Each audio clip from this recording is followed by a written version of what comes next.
మొంతా తుపాను అన్నదాతలను నిండా ముంచేసింది. ప్రకాశం జిల్లా కొత్తపట్నం మండలంలోని రాజుపాలెం, పాదర్తి, ఈతముక్కల, రంగాయపాలెం, గమల్లపాలెం గ్రామాల్లోని చామగడ్డ పంటలో నీట మునిగింది.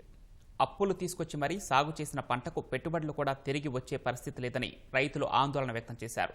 పంట చేతికి వచ్చే సమయానికి పంటలో నీట మునిగిందని కన్నీటి పర్యంతమయ్యారు. ప్రభుత్వమే తమను ఆదుకోవాలని కోరుతున్నారు.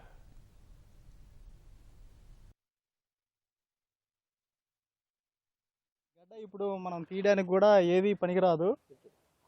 ఒకవేళ మనం ఇది హార్వెస్ట్ చేయడానికి కూడా మోకాళ్ళ లోతు నీళ్ళు ఉన్నాయి, కూలోళ్ళని పెట్టినా ఏది చేసినా కూడా మనం తీయలేము. ఎకరాకి ఎట్లేదన్నా 1.5 లక్ష, దాదాపు దగ్గర 2 లక్షలు పెట్టుబడి పెట్టున్నాము.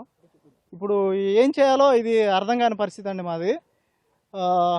ఇప్పుడు గవర్నమెంట్ దీని మీద ఏదైనా కొంచెం రైతులకి బాగా ఆర్థికంగా సహాయం చేస్తే కానీ రైతులు కోలుకునే పరిస్థితి కాదు ఇది.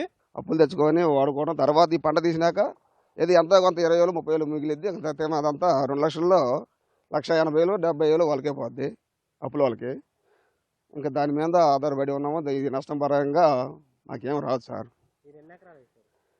మేము 1.5 ఎకరా వేసాము. అయినా ఇప్పుడే మొత్తం ఇదే ఈ కోస్తాలో ఖర్చు ఎకరాకి వచ్చి 1,70,000, 1,80,000 దాకా అవుతుంది. నేను 2 ఎకరాలు చేమ వేసాను. ఆ చేమకి బయట అప్పులు తీసుకొచ్చి పెట్టాను. ఈ మొంతా తుఫాను వల్ల మొత్తం మునిగిపోయి దెబ్బతీసుకుంది. దీన్ని తీయాలన్నా చేయాలన్నా కానీ ఇంకో ఎట్లేదన్నా 2 నెలలు టైం పట్టేటట్టుంది. నీళ్ళు ఇనిగిపోయి ఈలోపు గడ్డ మురిగిపోయి నష్టం వచ్చిద్ది.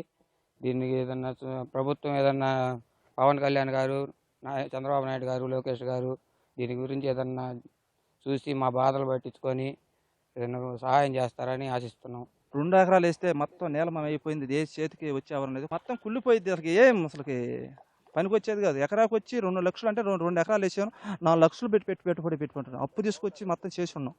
ఇప్పుడు దీనికి ఏంది మళ్ళీ నష్ట పంట వేయాలంటే మాకు అంత ఉంటలా. చేయాలని చేద్దామేనంటే భయం పుడిపోతుంది మాకు. ఏం చేయాలండి? ఏదైనా గవర్నమెంట్ ఒకరు మమ్మల్ని చూసి ఏదైనా ఒకరు కరుణిస్తేనే నష్ట పంట మేము వేయగలమండి.